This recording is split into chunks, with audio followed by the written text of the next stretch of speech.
Welcome to your astronomy unit. We're going to start with vocabulary, so this way you understand what I am talking about later on. So the first word, we're looking at altitude. So you're looking at your number of degrees from the horizon. So the angle from horizon.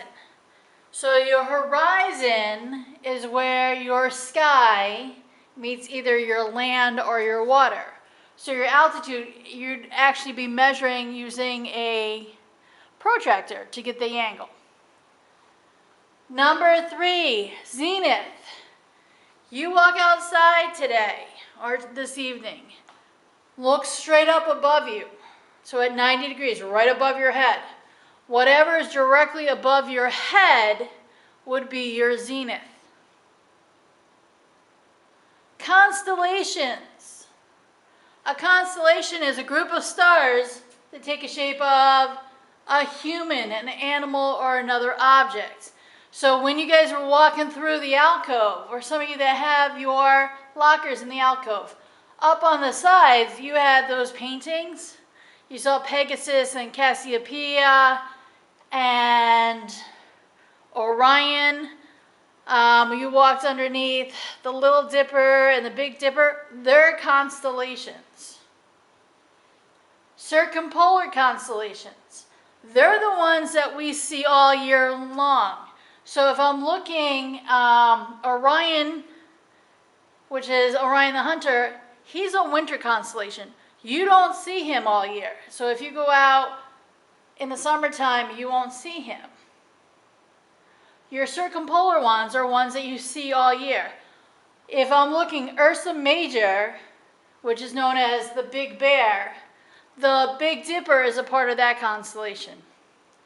Ursa Minor, also known as the Little Bear, the Little Dipper is part of that constellation.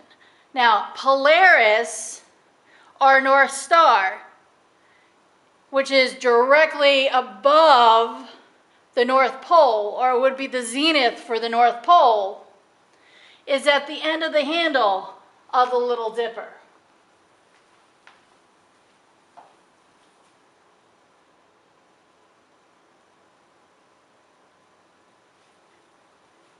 Alright, if I'm looking at axis, axis is your imaginary line that connects the North and South poles together.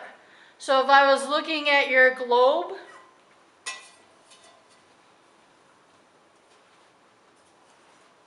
the metal rod that connects from the North Pole to the South Pole would be my axis. Rotation is the spinning of the Earth on its axis.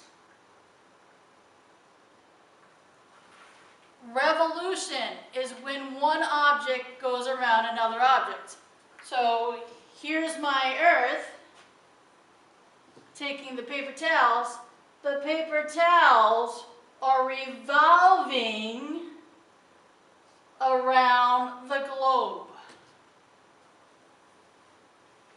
Orbit, very similar to revolution. Orbit's just the path the object takes as it revolves.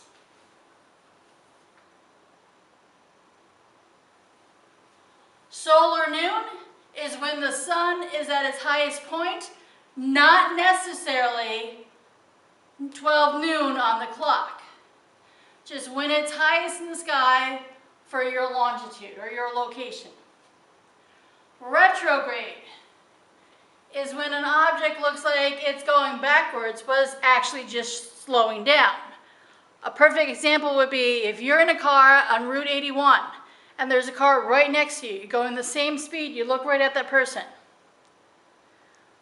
If they start slowing down, to you, they look like they're going backwards. All they've done is slow down. So that is your vocabulary for astronomy.